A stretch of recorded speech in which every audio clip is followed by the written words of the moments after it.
And welcome to JKSSB online tutorial. मैं हूं सतीश और हम लोग कर रहे हैं आपके JNK जीके की रिवीजन क्लासेस और कंटिन्यू करा है हमने top 20 MCQs for Jammu and Kashmir history के ऊपर। क्लियर है?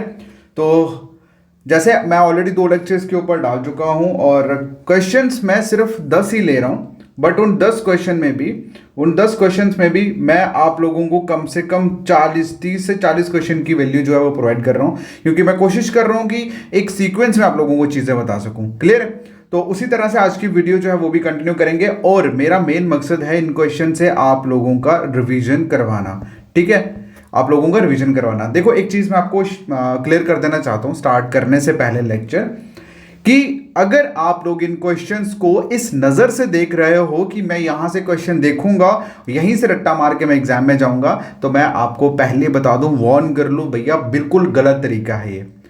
हमने पेड कोर्स लॉन्च करा VLW के लिए, जिसमें मैंने JNK जीके पढ़ाई। ठीक है, JNK जीके मैंने किस तरह से बच्चों को पढ़ाई, मतलब they know everything about each topic. इस तरह से मैंने उनको मतलब चीज़ों को इजी करके समझाया। अब नेक्स्ट जो मेरा स्टेप था वो था उनको रिवाइज करवाना। तो मैंने सोचा कि रिवीजन अगर हमने करनी है, चलो पेड वाले बच्चे तो करें, जो हमारे साथ बाकी स्टूडेंट ऐड ऑन हुए हैं उन सभी के लिए हम लोग ये जो रिवीजन क्लासेस फ्री हैं वो स्टार्ट करें। तो मैं जितने भी क्वेश्चंस लेके आ रहा हूं, इन क्वेश्चंस को ये मत देखना कि ये इजी है, ये टफ है, क्योंकि मैंने क्वेश्चन अभी अपडेट करा था जिसमें लिखा था कि who is known as a Samudragupta of Kashmir. तो वहां पर किसी ने लिखा था कि सर अपना लेवल थोड़ा बढ़ाइए, PSC लेवल का बढ़ाइए, एग्जाम में क्वेश्चन ये आ रहा है। भैया, अगर एग्जाम में अगर आप लोग एग्जाम के लेवल को चेकआउट करोगे, एग्जाम कभी पास नहीं हो पाएगा, क्योंकि एग्जाम लेवल के बेसिस पे नहीं, सिलेबस को कवर करने के बेसिस पे पास होता है। तो अगर आपने सिलेबस को कवर किया है और बेसिक से एडवांस पोर्शन को रिपीटेडली रिवीजन किया हुआ है, आपसे कोई सिलेक्शन हटा ही नहीं सकता, आपसे कोई सिलेक्शन छीन ही नहीं सकता। प्रॉब्लम कंटेंट प्रॉब्लम चीजों में नहीं है, प्रॉब्लम आपके माइंडसेट में हो गई है। क्योंकि आप चीजों से भटक चुके हो, आपके अब डायरेक्शन लेस होगी। तो बच्चा ये कहता है ना कि इस क्वेश्चन का लेवल ये है, इसका देखो, लेवल कभी भी डिफाइन नहीं किया जा सकता। एक फ्रेशर के लिए एक इजी क्वेश्चन भी टफ है, और एक ऐसा इंसान जिसने कम से कम 4-5 बार पेपर देते हैं, उसका पेपर पास नहीं हो रहा, उसके लिए ऑब्वियसली बहुत सारे क्वेश्चन इजी होंगे। तो इसलिए अगर आप लेवल के पीछे भाग रहे हो तो आपका selection, I don't want to say anything about that. इसलिए मैं हमेशा यही कहूंगा कि be strict with your syllabus, क्योंकि अगर आप सिलेबस के अकॉर्डिंगली चीजें कर रहे हो तो आप लोगों से सिलेक्शन कोई नहीं छीन सकता। और मैं आप लोगों के लिए क्या कर रहा हूं, बेसिकली मैं रिवीजन करवा रहा हूं। मैंने जो भी चीजें आप लोगों को in the form of theory मैंने पेड वाले बच्चों को पढ़ाया है, उन थ्योरी वाले पोर्शन को मैं एक क्वेश्चन की माला में परो के आप लोगों के सामने रख रहा हूं रिवीजन क्लासेस की फॉर्म में, और वो भी फ्री ऑफ कॉस्ट उन बच्चों के लिए भी जिन्होंने हमारा पेड कोर्स ज्वाइन नहीं करा। ठीक है, क्लियर है? ये डिस्क्लेमर था स्टार्ट करने से पहले वीडियोस का, इसलिए ताकि आप लोगों के माइंड में ये चीज ना रहे कि अगर मैं कोई इजी क्वेश्चन बता रहा हूं तो उसके पीछे रीजन क्या। मैं अगर इजी क्वेश्चन बता रहा हूं, इट मींस कि this is the part of the topic, और टॉपिक का पार्ट चाहे इजी हो चाहे टफ हो, मेरा मतलब है आप लोगों को रिवाइज करवाना, मेरा मतलब है एक्सप्लेन कराना। ठीक है, एक टीचर, मैंने बता दिया ना, level is not same for all. Fresher के लिए इजी क्वेश्चन भी टफ है, और जो बंदा 10 बार फेल हो चुका है उसके लिए बहुत सारे क्वेश्चन ऐसे होंगे जो उसको पता होंगे, उसके लिए वो इजी होंगे। ओके, तो I will stick with the syllabus, और मैं हमेशा, एंड आई नो कि only syllabus can help you to crack the exam. Clear है? चलिए स्टार्ट करते हैं।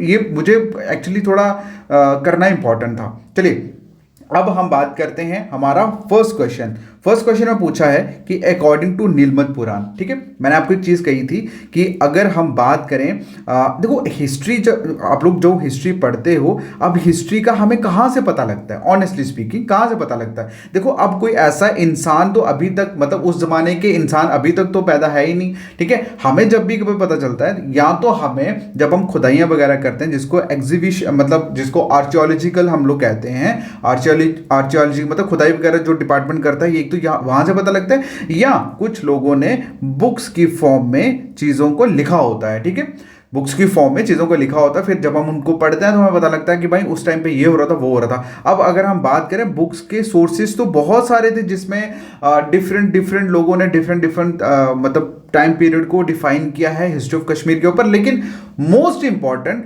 2 ही सोर्सेज थे बुक के। पहला आप लोगों का नीलमत पुराण, ठीक है, नीलमत पुराण, और दूसरा था राज तरंगिणी। ठीक है, क्या?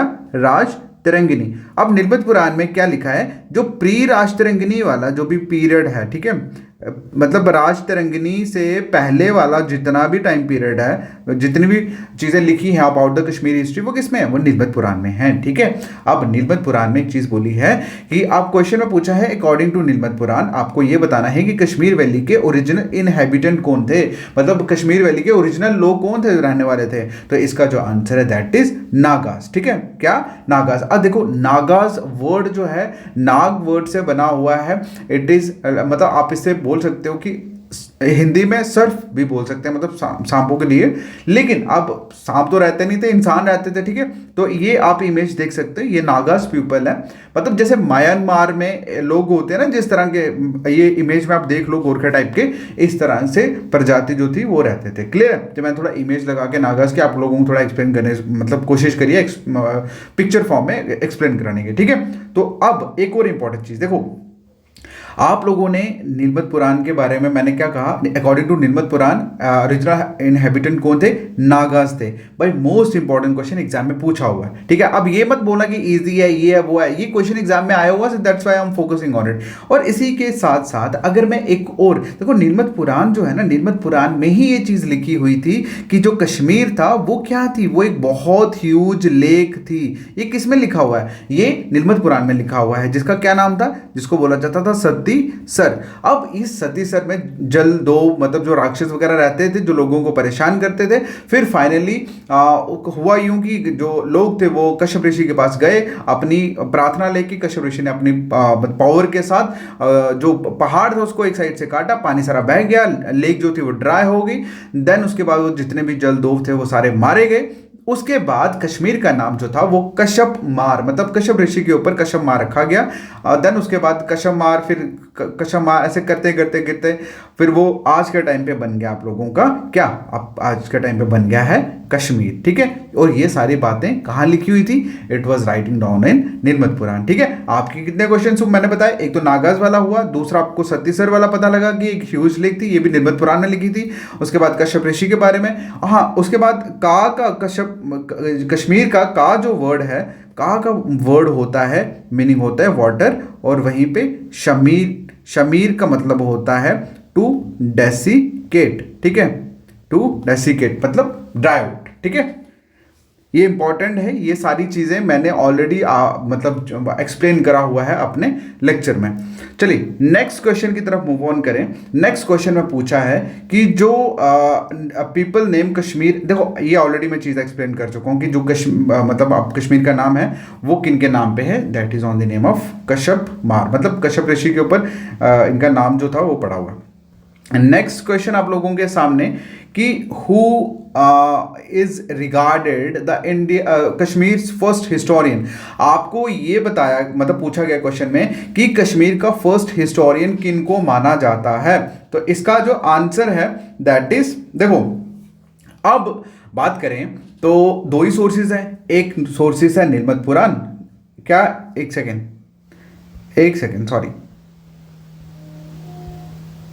एक सोर्स है आप लोगों का निर्मित पुराण, है ना, एक सोर्स आपका निर्मित पुराण, और दूसरा है राज तिरंगिनी। ठीक है ना, जो आप देख रहे हो यहां पे। ओके, अब निर्मित पुराण के ऑथर को ना नहीं पता भाई, अब राज तिरंगिनी किन्होंने लिखी है, कल्हाना ने लिखी है, तो यही है आप लोगों के मतलब इन्हीं को माना जाता है कश्मीर का पहला हिस्टोरियन। ठीक है, पंडित कल्हाना जो है इन्हीं को माना जाता है कश्मीर का फर्स्ट हिस्टोरियन। देखो अब इनके साथ जुड़ी हुई कुछ चीज़ें हम लोग बात करते हैं। सबसे पहले इनका जो टाइम पीरियड, मतलब किस टाइम पे इन्होंने लिखा था, इन्होंने लिखा था 1149 AD से लेकर 1150 AD के बीच में इन्होंने अपनी ये जो राज तिरंगिनी ये लिखी। और उस टाइम पे किस मतलब राजा का रूल था, दैट वॉज जय सिम्हा। ठीक है, जय सिम्हा का टाइम पीरियड था। ओके, और राज तिरंगिनी के रिलेटेड बहुत सारे क्वेश्चंस हैं, बहुत सारी चीजें हैं जो मैं इसमें नहीं एक्सप्लेन करूंगा, धीरे धीरे मैंने क्वेश्चन में ऐड करे हैं तो मैं आपको बताता चला जाऊंगा, वो सारे के सारे इंपॉर्टेंट है। ठीक है, अब हाँ, ये राज तिरंगिनी के साथ साथ भाई ये क्वेश्चन जरूर पूछा था कि कब कंप्लीट करी, ठीक है, और उस टाइम पे किस राजा का टाइम पीरियड था, दोनों इंपॉर्टेंट है। इस एक क्वेश्चन मैंने 3 क्वेश्चन आपको एक्सप्लेन करे। ठीक है, बाकी ये राज तिरंगिनी देख लो आप बुक। उसके बाद हम नेक्स्ट क्वेश्चन पे जाएं तो नेक्स्ट क्वेश्चन कुछ इस तरह से है कि राजतरंगिणी का मतलब क्या है। राजतरंगिणी का मतलब क्या है? तो इसका आंसर आप सभी को पता है, that is river of kings. क्या? River of kings. चलिए नेक्स्ट क्वेश्चन आप लोगों के सामने कि राजतरंगिणी को पर्शियन में ट्रांसलेट किन्होंने किया था? क्या पर्शियन में ट्रांसलेट किन्होंने किया था? इसका जो आंसर है दैट इज मुल्ला अहमद। क्या आंसर है? मुल्ला अहमद। अब एक चीज देखो, अगर हम बात करें राजतरंगिणी ओरिजिनली किस में लिखी हुई थी भाई? ओरिजिनली ये संस्कृत में लिखी हुई थी। किस में लिखी हुई थी? ये संस्कृत लैंग्वेज में लिखी हुई थी। अब इसको पर्शियन में ट्रांसलेट किया किन्होंने? मुल्ला अहमद ने। अब मुल्ला अहमद ने जिस तरह से कल्हाना ने राजतरंगिणी लिखी जय सीमा के टाइम पे, अब क्वेश्चन कई बार ये भी पूछा जाता है कि मुल्ला अहमद ने जो ट्रांसलेट की राजतरंगिणी पर्शियन में, ठीक है, अब बताओ उस टाइम पे किस रूलर का रूल चल रहा था? तो उस टाइम पे जो रूल चल रहा था दैट वाज सुल्तान जैनुल अबिदीन। क्या क्या मतलब कौन से राजा थे? सुल्तान जैन उल अब्दीन। ठीक है, ये राजा थे। इनके टाइम पीरियड में मुल्ला अहमद ने राजतरंगिणी को पर्शियन में क्या बोलते हैं उसको, एक्सप्लेन करा, सॉरी ट्रांसलेट करा। ठीक है, चलिए क्लियर है। नेक्स्ट क्वेश्चन की तरफ बात करते हैं। नेक्स्ट क्वेश्चन मोस्ट इंपॉर्टेंट भाई, कई बार एग्जाम्स में पूछा गया है कि फर्स्ट नियोलिथिक साइट जो है वो डिस्कवर हुई थी कश्मीर में, बताओ कौन सी है, कौन सी जगह वो? ठीक है, तो इसका आंसर है बुरजोहम। क्या आंसर है? बुरजोहम। ये देख लो भाई पिक्चर, ठीक है, ये पिक्चर मैंने आप लोगों के लिए लगाई है सो दैट कि आप लोग चेकआउट कर सको। आंसर है इसका बुरजोहम। ओके, अब एक और चीज बताऊं, देखो आप लोगों की साइट्स की अगर हम बात करें, मतलब एक मैंने बोला था ना, जब भी हम कभी हिस्ट्री के बारे में देखें, हमें जानकारी कहाँ से मिलती है? या तो हमें खुदाइयाँ, किसी जगह पे हम खुदाई करें, वहाँ से कुछ चीज़ें अवशेष वगैरह निकलें तो हम लोगों को पता लगता है उसके अकॉर्डिंगली कि यहाँ पर लोग किस तरह से रहन सहन करते थे, वो किस तरह की चीज़ें यूज़ करते थे, फिर हम उसके बेसिस पे करते हैं, यहाँ बुक्स के बेसिस पे करते हैं। वहीं कश्मीर हिस्ट्री की अगर हम बात करें तो बुक्स मैंने बता दिया, निर्मत पुराण और उसके बाद क्या बोलते हैं उसको, राजतरंगिणी। वहीं अगर हम साइट्स की बात करें, एरिया की बात करें, जगह की बात करें, तो मतलब अगर सॉरी एजेस की बात करें, यहाँ पर एक सेकेंड, मतलब जगह तो फिर बाद में जब हमने खुदाई करी उसमें से चीजें दिखी वो तो फिर हमें बाद में पता लगा ना कि ये वाली जगह थी। अब यहाँ आता है एजेस, मतलब टाइम, पहला कौन सा था आप सभी को पता, pre historic period, pre historic period, फिर आता आपका न्यूलिथिक एज, न्यूलिथिक एज, और फिर आता आपका मेसोलिथिक एज। ठीक है, अब न्यूलिथिक एज जो थी ये बेसिकली होती है आपकी फाइनल स्टोन एज। ठीक है, फाइनल मतलब वो जो पत्थरों का यूज करके आग वगैरह जलाने, वो उसकी जो फाइनल स्टेज थी उसको बोलते हैं न्यूलिथिक एज। इस टाइम पे थोड़ा बहुत मतलब बंदा थोड़ा डेवलप हो गया, थोड़ा चीज़ों को जानने लग गया, थोड़ा सा इम्प्रोवाइज कर गया। ओके, और यही मतलब इसी स्टेज में जो साइट्स जो दिखी हैं दैट इज बुरजोहम। क्यों? अब इस जगह पे कुछ चीज़ें खुदाई के बतौर उनको मिली, वहाँ पे वीट के कुछ ऐसी चीज़ें मिली, अवशेष मिले, जिसके बेसिस पे उन्होंने इस मतलब जगह को, कौन सी जगह थी वो, बुरजोहम में ये सारी चीज़ें पाई गई। ठीक है, तो ये मैंने चीज़ आपको बताई आपके एजेस के रिलेटेड। ठीक है, बस ज़्यादा घुसने की जरूरत नहीं है, इट इज़ एनफ। चलिए नेक्स्ट क्वेश्चन की अगर हम बात करें तो नेक्स्ट जो क्वेश्चन है दैट इज कि हाँ, एक चीज जो मैंने आपको कहा कि अकॉर्डिंग टू निर्मत पुराण कश्मीर के ओरिजिनल इनहेबिटेंट कौन थे? नागाज थे। इसी तरह का एक और सेम क्वेश्चन है कि करकोटा डायनेस्टी, इनको क्या बोला जाता था? It is also known as बाई नागाज। क्या बोला जाता था? इनको भी नागाज ही बोला जाता था। ठीक है, करकोटा डायनेस्टी को। चलिए नेक्स्ट, आई थिंक कल हमने करकोटा डायनेस्टी में बहुत सारे क्वेश्चंस करे थे। चलिए अब नेक्स्ट जो क्वेश्चन है दैट इज कि एक चाइनीज पिलग्रिम था जिसका नाम था ह्यून सेंग। भाई इस बंदे ने बहुत सारी चीज़ें एक्सप्लेन करी हैं about the history of Kashmir. ठीक है, अब ये बंदा इस बंदे का एक स्पेशल मतलब एक स्पेशल रोल है पूरी कश्मीर हिस्ट्री के ऊपर। ओके, चलिए अब क्वेश्चन में पूछा गया है कि ये जो चाइनीज पिलग्रिम था ये किनके टाइम पे यहाँ आया था, मतलब कश्मीर में आया था? तो उस टाइम पे कौन थे भाई? उस टाइम पे जो राजा थे दैट वाज दुर्लभ वर्धना। कौन थे? दुर्लभ वर्धना। और वहीं पे हम बात करें दुर्लभ वर्धना कौन है? Is the founder of Karkota dynasty. ठीक है, करकोटा डायनेस्टी के फाउंडर थे। ओके, चलिए अब ह्यून सेंग जो थे ये कहाँ, किस रास्ते से आए थे? ये भैया बारामूला से आए थे भैया। और यहाँ पर एटलीस्ट ये 2 साल के लिए रहे और यहाँ पर इन्होंने संस्कृत स्क्रिप्चर्स मतलब संस्कृत और हिंदू स्क्रिप्चर्स को इन्होंने पढ़ना जो था वो स्टार्ट करा, मतलब उसको अंडरस्टैंडिंग करना स्टार्ट करा। बस इतना याद रखना कि किस टाइम पीरियड में आए थे, किनके रूलिंग टाइम पीरियड में। दुर्लभवर्धना, और दुर्लभवर्धना कौन थे? He is the founder of Karkota dynasty. Okay, किस रास्ते से आए थे भैया, ये भी कई बार पूछा जाता है। सो दैट वाज बिया बारामूला। क्लियर है? चलिए नेक्स्ट क्वेश्चन आप लोगों के सामने। क्वेश्चन में पूछा है कि who founded the old city of Srinagar, now जिसको बोला जाता है परिंदरथान। चलिए इंपॉर्टेंट क्वेश्चन ने पूछा है कि जो ओल्ड सिटी है श्रीनगर की, जिसे बोला जाता है पंद्रीथान, ठीक है, ये किन्होंने फाउंड करी थी? तो इसका आंसर है अशोका। किन्होंने फाउंड करी थी? का आंसर है अशोका। अशोका ही वो पर्सन, अच्छा अशोका जो है वो कौन है? Is the founder of Mauryan dynasty, ठीक है, मौर्यन डायनेस्टी के फाउंडर है। वही दूसरी अगर हम चीज बताएं, इन्होंने और क्या किया, इन्होंने दो फेमस इन्होंने टेम्पल जो थे, शिव टेम्पल वो बनाए थे। कहाँ? एट विजयवाड़ा, ठीक है, Vijayawada. Spelling I don't think सही है कि गलत है, बट विजयवाड़ा में इन्होंने बनाया था। He is a person, Ashoka is a person who introduce Buddhism इन कश्मीर, ठीक है, वो इंट्रोड्यूस बुद्धिज्म इन कश्मीर। वहीं पे दूसरी चीज बताएं तो इनका जो टाइम पीरियड रहा, अब अच्छा इसका अशोका के बेटे का क्या नाम था? अशोका के बेटे का नाम था जलूका, ठीक है, क्लियर है? तो मोस्ट इंपॉर्टेंट चीज़ है, मैंने आपको सभी को बताई। एक और क्वेश्चन, एक और चीज़ है इनके, क्योंकि इन्होंने इंट्रोड्यूस किया था बुद्धिज्म को, और इन्हीं के मतलब एक बंदे थे, मतलब बुद्धिज्म फॉलोअर थे, उनका नाम था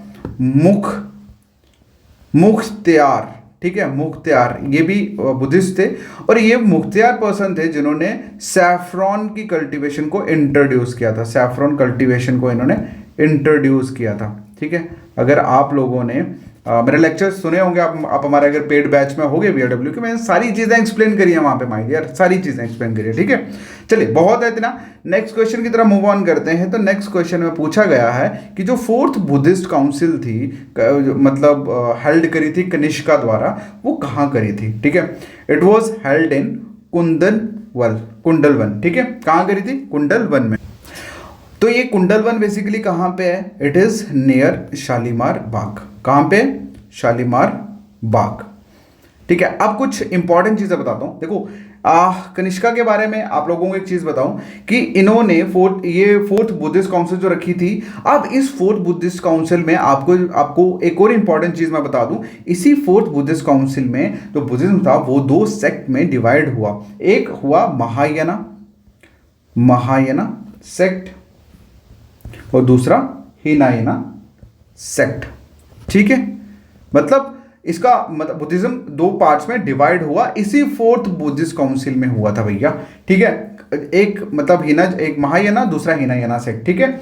बाकी इंपॉर्टेंट चीजें और अगर मैं आप लोगों को बताऊं आपके कनिष्का के बारे में, तो कनिष्का बेसिकली इस कुषाण डायनेस्टी में 3 रूलर्स रहे थे, ठीक है, 3 रूलर्स रहे थे जिनका नाम था कनिष्का, हुष्का एंड जुष्का, ठीक है। और इन्होंने तीनों ने ही अलग अलग अपने अपने नाम पे टाउन जो थे वो इन्होंने बनाए थे, कस्बे बनाए थे। कनिष्का ने कनिष्कापुर, हुष्का ने हुष्कापुर, जुष्का ने जुष्कापुर बनाया था। और इन तीनों को क्या बोला जाता था? इनको बोला जाता था तुरुष्का रूलर। क्या बोला जाता था? तुरुष्का किंग, ठीक है। तो भैया ये इंपॉर्टेंट चीजें मैंने जो भी आपको एक्सप्लेन करी अभी तक। तो यहां तक अगर कोई डाउट, देखो मैं क्वेश्चन आपके सामने, क्वेश्चन मैं 10 ही ले रहा हूं, बट इन क्वेश्चन 10 में से भी अगर मैं 3 चीजें एक्स्ट्रा बता रहा हूं, तो मतलब एटलीस्ट 30 क्वेश्चन के 25-30 क्वेश्चन के करीब मैं आपको एक्सप्लेन कर रहा हूं यहाँ पे।